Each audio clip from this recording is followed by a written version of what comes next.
सो hello, good afternoon student. हम लोग देख रहे थे कल प्रोजेक्टाइल मोशन में motion in a inclined plane, है ना। तो अप इंक्लाइन हम लोग देख लिए हुए थे, डाउन इंक्लाइन देख रहे थे। तो डाउन इंक्लाइन में एक बार हम बता दें आपको कि जो हमारा था टाइम ऑफ फ्लाइट, है ना, टाइम ऑफ फ्लाइट कितना आ रहा था 2u sin theta by g cos alpha, है ना।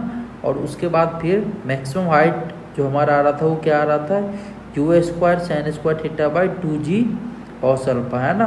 और रेंज अपना आ रहा था 2u square sine theta by g cos square alpha into cos theta minus alpha, है ना। तो इस तरीके से हम लोग का ये रेंज मैक्सिमम हाइट और टाइम ऑफ फ्लाइट आ रहा था, है ना। अब हम लोग देखेंगे वहाँ से थोड़ा सा और आगे देखेंगे कि मैक्सिमम रेंज कितना पे आ रहा है ना, ये सब हम लोग चेक करेंगे। तो देखिए, अगर मैं यहाँ पे बात करूँ, है ना, ये बात मैं अगर करूँ, range angle theta for which range is maximum, है ना। अगर मैं ये बात करूँ कि रेंज, है ना, मैक्सिमम किस एंगल के लिए होगा, किस एंगल थीटा के लिए होगा, तो आप क्या बोलोगे D r by d theta को क्या होना पड़ेगा, है ना, D r by d theta को 0 के इक्वल इक्वेट करना पड़ेगा, है ना। और फिर जो अपना वैल्यू आएगा उसी एंगल पे क्या होगा, ये मैक्सिमम, है ना। तो अगर मैं यहाँ पे लिखूँ तो क्या बोल सकता हूँ मैं d r by d theta equals to 0, है ना, फॉर मैक्सिमम रेंज, है ना। तो अगर मैं इसको डिफ्रेंशिएट करूँ तो क्या आ जाएगा, फिर देखो आप इसको डिफ्रेंशिएट करोगे तो ये कितना हो जाएगा 2u स्क्वायर साइन, है ना, साइन थीटा को आप रहने दो, इसको डिफ्रेंशिएट करना पड़ेगा, है ना, अपॉन ये लिखो आप जी कॉस स्क्वायर अल्फा, ये कांस्टेंट है, इसको बाहर कर दिए। साइन थीटा का डिफ्रेंशिएशन क्या हो जाएगा, देखो D sign theta by d theta, फिर ये मल्टीप्लाई में आ जाएगा कॉस थीटा माइनस अल्फा, है ना, फिर plus T cos theta minus alpha upon D theta minus alpha. उसके बाद हम लोग क्या कर सकते हैं, इसको ऐसा लिख सकते हैं क्या, into D theta minus alpha upon D theta, है ना। और फिर इसको मल्टीप्लाई किससे करना पड़ेगा हमको, साइन थीटा से, कोई दिक्कत, साइन थीटा, है ना। तो ये आ गया। अब देखिए जब इसको मैं सॉल्व करूँगा यहाँ से तो ये कितना हो जाएगा 2u स्क्वायर, अब ये इक्वल्स टू 0 के इक्वल हो जाएगा, तो 2u square by g cos square alpha into sine theta का डिफ्रेंशिएशन क्या कॉस थीटा, और ये कॉस थीटा माइनस अल्फा, ठीक है। फिर प्लस ये क्या हो जाएगा, फिर कॉस का minus sine theta minus alpha, और फिर ये कितना थीटा का 1 हो जाएगा, तो ये 1 into sine theta equals to 0, है ना, ये 0 के इक्वल हो जाएगा, ठीक है। तो ये टोटल टर्म 0 बन जाएगा, ये वाला टर्म आप इधर ले जाओगे तो ये 0 हो जाएगा, है ना। तो मैं क्या लिख सकता हूँ यहाँ से cos theta into cos theta minus alpha, है ना, minus sine theta minus alpha sine theta equals to 0, कोई दिक्कत नहीं ना, ठीक है। अब मैं आगे क्या लिख सकता हूँ, इसको इधर ले आऊँगा तो ये बात लिख सकता हूँ tan theta minus alpha equals to cot theta, ये बात है ना। तो यहाँ से ये बात भी मैं बोल सकता हूँ tan theta minus alpha equals to tan pi by 2 minus theta, है ना, ये बात बोल सकता हूँ। तो 10 से 10 कैंसिल हो जाएगा, theta minus alpha equals to 90 degree minus theta, है ना। ये बात बोल सकता हूँ, तो ये कितना हो जाएगा 2 theta equals to 90 degree plus alpha, theta equals to 90 degree plus alpha by 2, है ना, कोई दिक्कत। तो ये रिलेशन आ जाएगा, है ना। तो इस एंगल पे जाके रेंज क्या होगा, मैक्सिमम, है ना। इस एंगल पे जाके रेंज मैक्सिमम होगा, है ना। और ये जो मैक्सिमम रेंज होगा वो कितना होगा, मैक्सिमम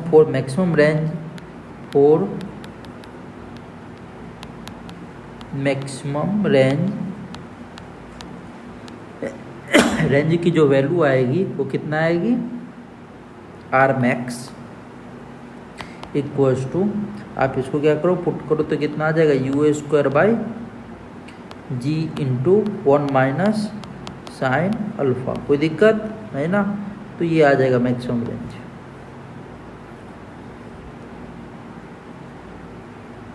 ठीक है, ये मैक्सिमम रेंज हो गया, है ना। अब यहाँ से एक हम लोग क्वेश्चन देखते हैं। तो क्वेश्चन क्या है, देखिए क्वेश्चन, है ना। क्वेश्चन कुछ ये है, इस तरीके से इंक्लाइन प्लेन है, एक इंक्लाइन प्लेन है, और ये एंगल कितना है, अल्फ़ा, और एक यहाँ से ए पॉइंट से एक बॉल को फायर किया जा रहा है ना। तो इस तरीके से प्रोजेक्ट होगा, है ना, इस तरीके से प्रोजेक्ट होगा, और फिर यहाँ पे जाके ये हिट करेगा, है ना।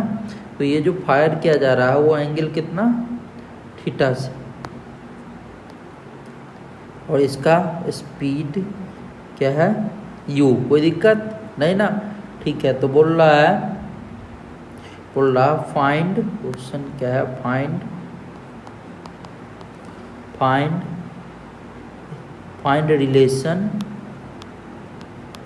Relation between theta and alpha such that ball strikes the inclined plane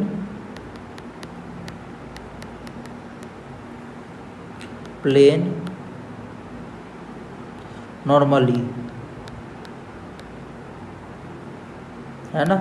तो थीटा यहाँ पे कितना होगा, 90 डिग्री। बोल रहा है find the relation between theta and alpha, theta और अल्फा में रिलेशन बताइए, है ना, ताकि बॉल जो स्ट्राइक करे, है ना, तो ये क्या करे, नॉर्मली स्ट्राइक करे। मतलब यहाँ पे जो बॉल स्ट्राइक करने वाला है कुछ इस तरीके से करने वाला है ना।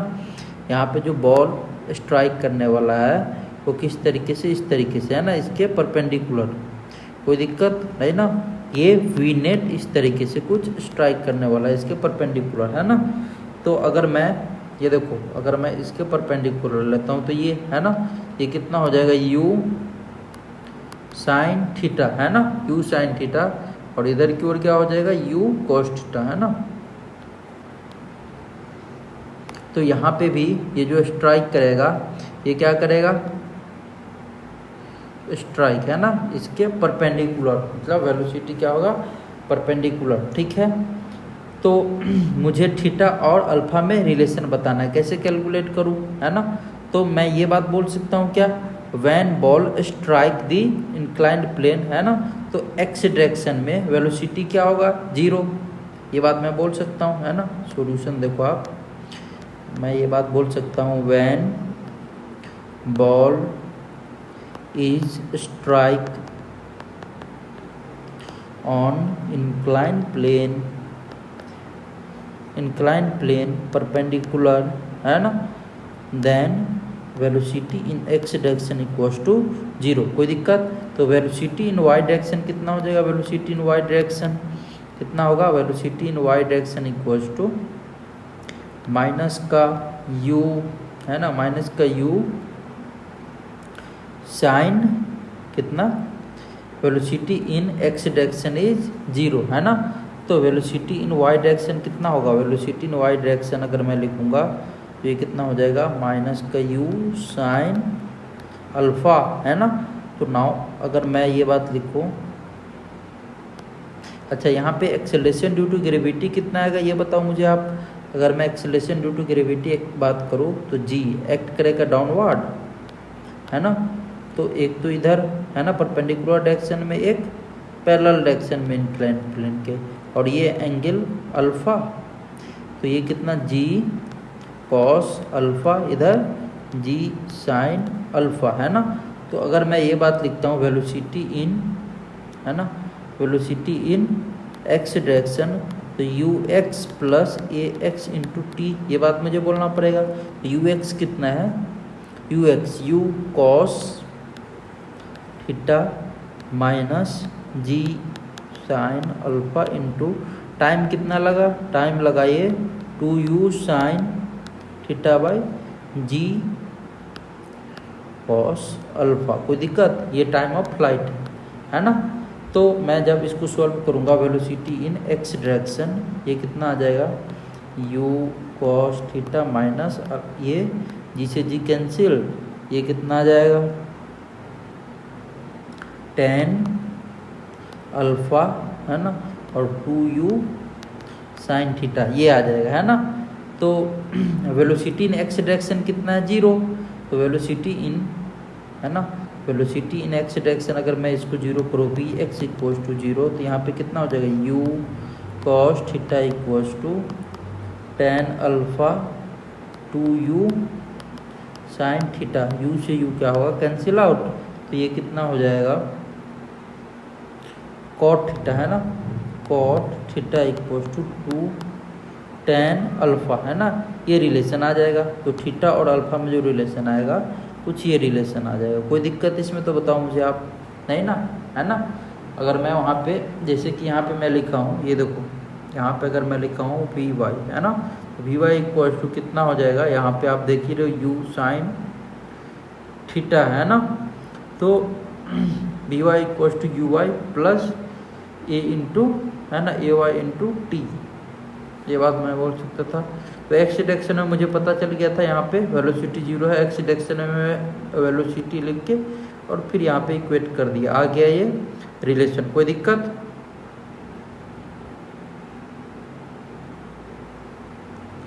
अब देखो यहाँ पे एक क्वेश्चन है, बोल रहा है क्वेश्चन क्या है,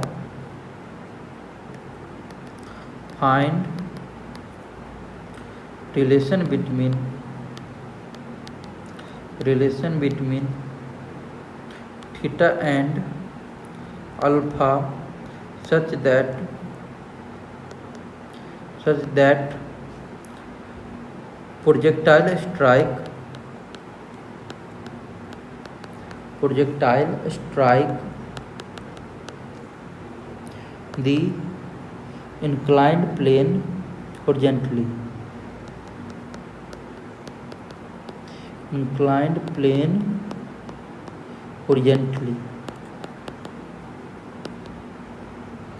इस बार क्या है, इंक्लाइंड प्लेन के, है ना, हॉरिजॉन्टल स्ट्राइक कर रहा है, मतलब वाई डायरेक्शन में, है ना, वेलोसिटी इन वाई डायरेक्शन क्या हो गया है इस बार 0। कोई दिक्कत नहीं ना। तो अगर वाई डायरेक्शन में वेलोसिटी 0 हो गया, तो देखो मैं इसका डायग्राम बनाता हूँ पहले, है ना, इस तरीके से है ना, और ये क्या किया कि स्ट्राइक किया इस तरीके से, है ना, इस तरीके से ये क्या किया स्ट्राइक किया। तो जब जो ये स्ट्राइक किया, है ना, तो वाई डायरेक्शन में वेलोसिटी कितना 0, है ना, तो एक्स डायरेक्शन में जितना भी है वी एक्स टोटल, है ना। तो टाइम कितना लगा यहाँ पे टी, तो यू स्पीड से यहाँ पे फायर किया गया था और एंगल कितना था थीटा, और ये angle alpha, t equals to 0 पे, ये सिनेरियो था, है ना। तो अगर मैं यहाँ पे बात करूँ तो यहाँ पे क्या कंडीशन बनेगा,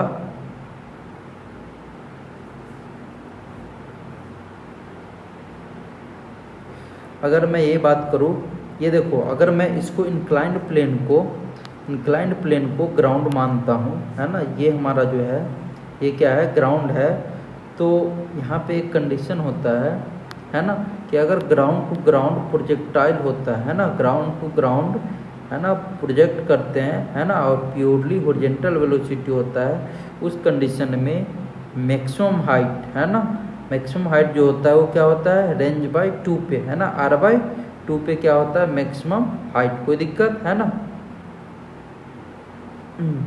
तो अगर मैं ये बात करूँगा, है ना, तो इसको क्या बोल सकता हूँ मैं, इसको अगर मैं बात करूँगा तो यहाँ पे क्या बोल सकता हूँ, जो टाइम ऑफ फ्लाइट होगा, है ना, वो क्या होगा। देखो यहाँ पे अगर मैं बात करूँगा तो ऐसा बोल सकता हूँ क्या, इन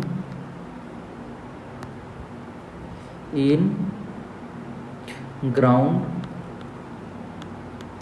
to ground, in ground to ground projectile motion, projectile velocity, है ना, is purely in horizontal direction, horizontal direction, है ना, होरिजेंटल डायरेक्शन। तो यहाँ पे क्या मैं बोल सकता हूँ, एट मैक्सिमम हाइट, है ना, मैक्सिमम हाइट, और क्या बोल सकते हैं, r/2, है ना, range bye 2, at that time,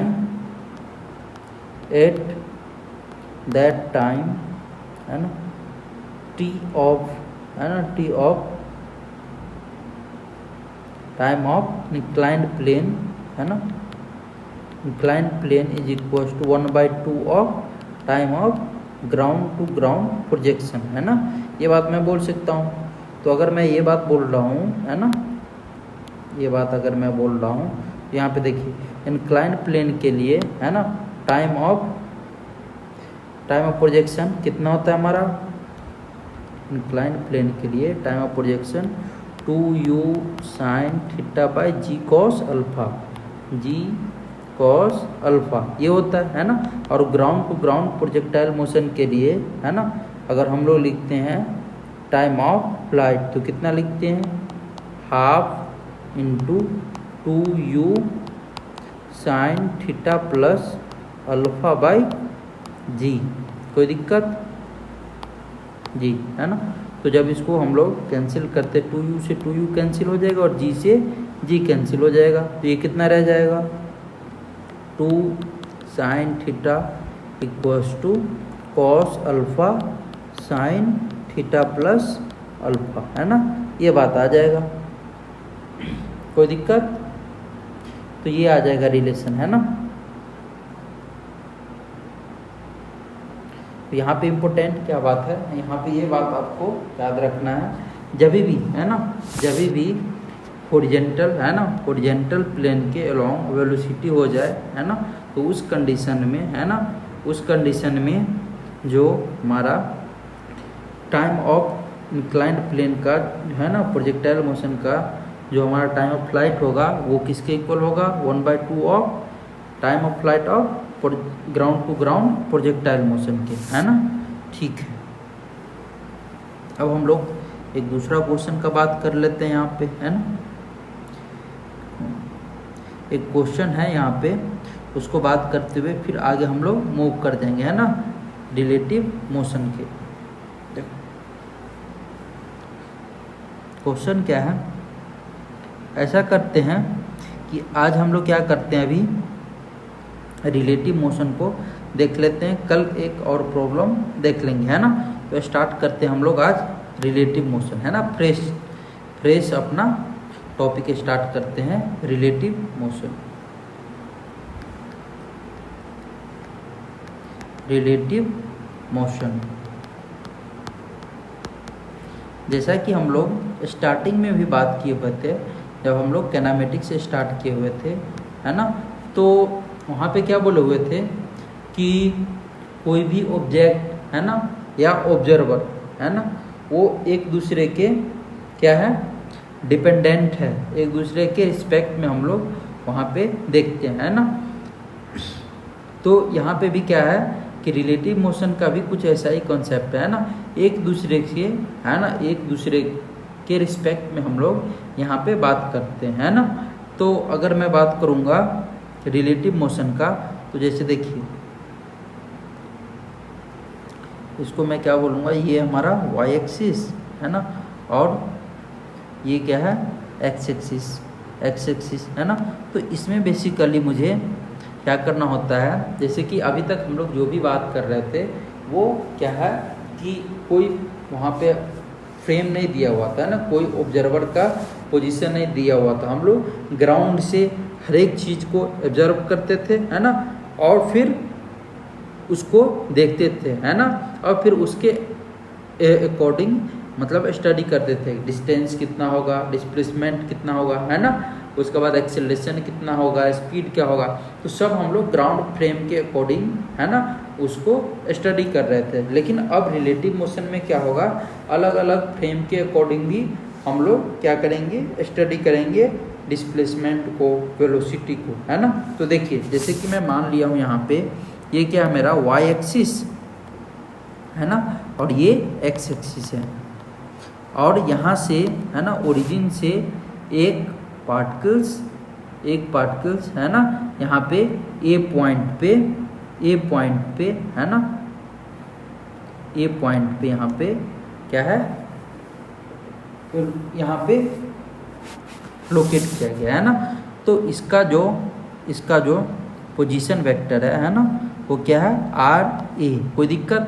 और फिर दूसरा एक ऑब्जेक्ट है ना, उसी ओरिजिन पॉइंट से है ना बी पॉइंट पे लोकेट किया गया है ना, बी पॉइंट पे लोकेट किया गया है, जिसका पोजीशन वेक्टर क्या है आर बी, है ना, पोजीशन वेक्टर क्या है आर बी, कोई दिक्कत।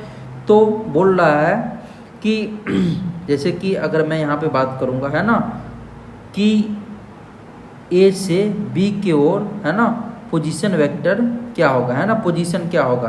तो सिंपल सा अगर मैं बात करूँगा यहाँ पे है ना, अगर मैं ये बात बोलता हूँ R of B with respect to A, है ना, तो यहाँ पे बी क्या है, बी है हमारा, बी है ऑब्जेक्ट, है ना, और ए क्या है ऑब्जर्वर, ये क्या है ऑब्जेक्ट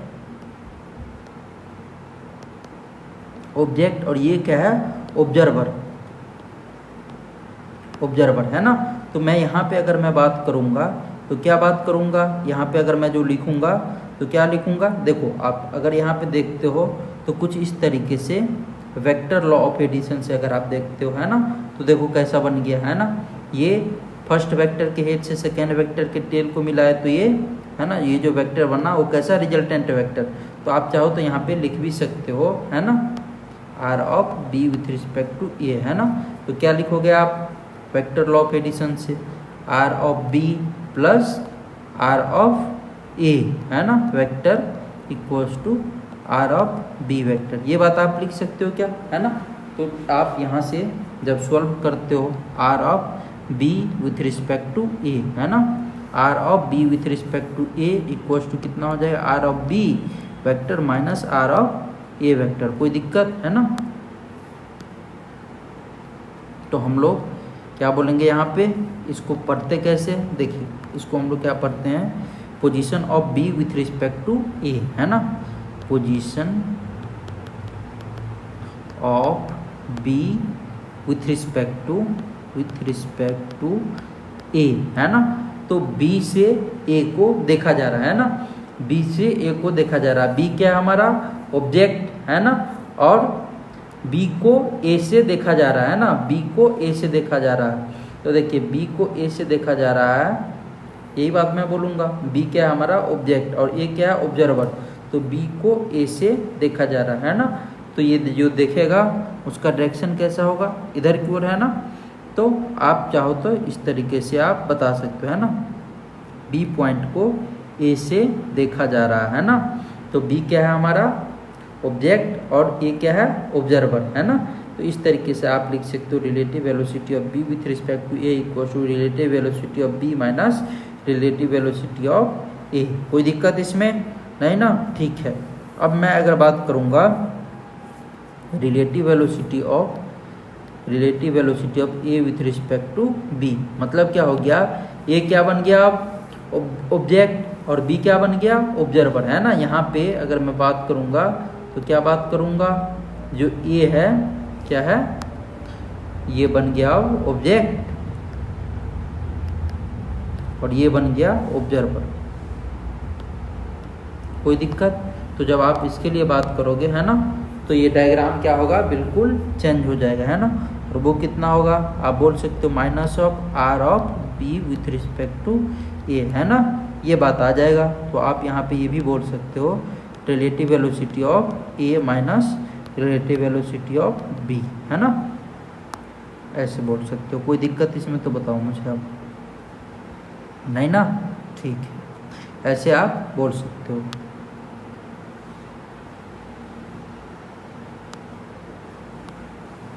अब देखो, अब मैं बात करता हूँ इसका, यहाँ पे एक क्वेश्चन लेते हैं हम।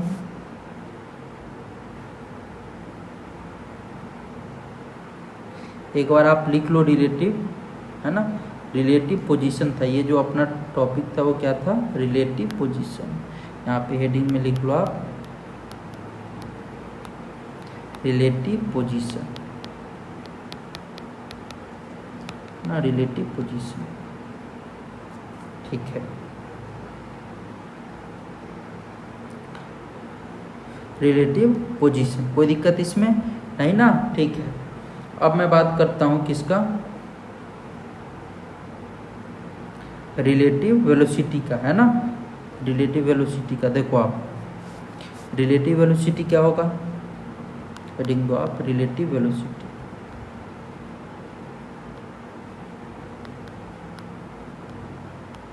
रिलेटिव वेलोसिटी, रिलेटिव वेलोसिटी क्या होगा, देखो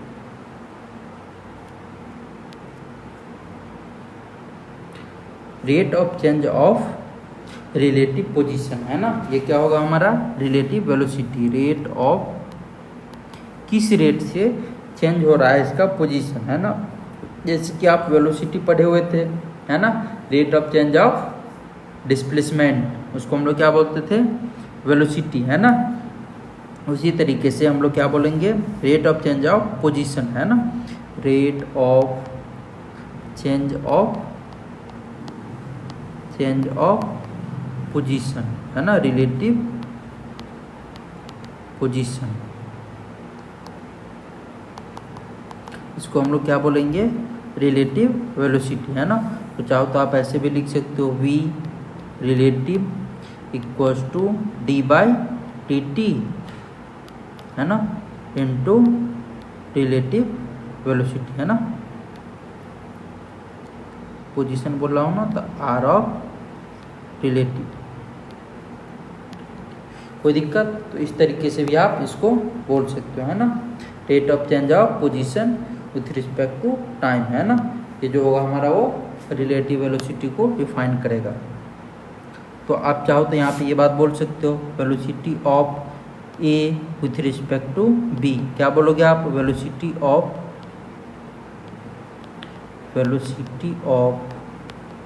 ए विथ रिस्पेक्ट टू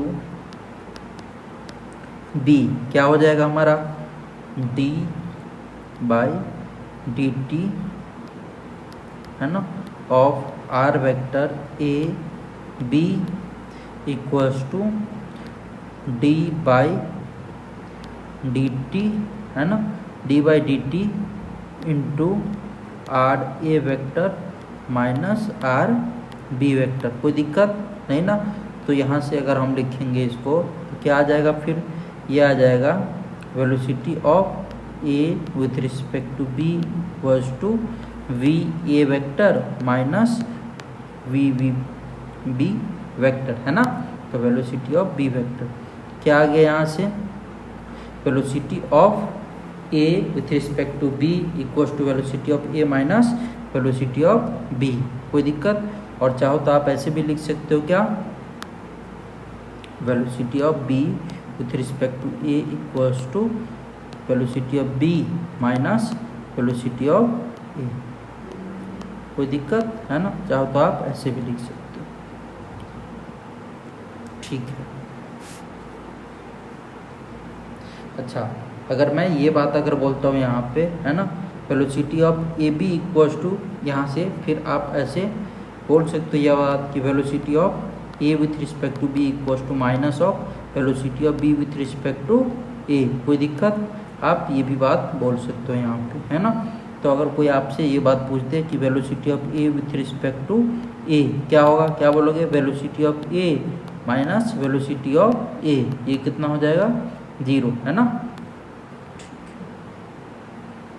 तो खुद के रिस्पेक्ट में कितना होगा वेलोसिटी 0, है ना। तो ये आ जाएगा हमारा 0 वेक्टर या नल वेक्टर, कोई दिक्कत नहीं ना।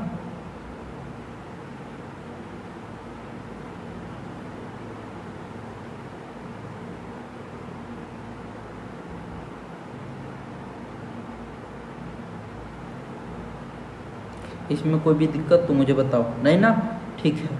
अब मैं जैसे कि आपको जितना भी था यहाँ पे रिलेटिव वेलोसिटी से कंसेप्ट वो बता दिया हूँ मैं आपको, है ना। यहाँ पे क्या करता हूँ, आज के लिए इतना ही रहने देता हूँ, है ना। नेक्स्ट लेक्चर में हम लोग क्वेश्चन देखेंगे, कोई दिक्कत नहीं ना, ठीक है, थैंक यू।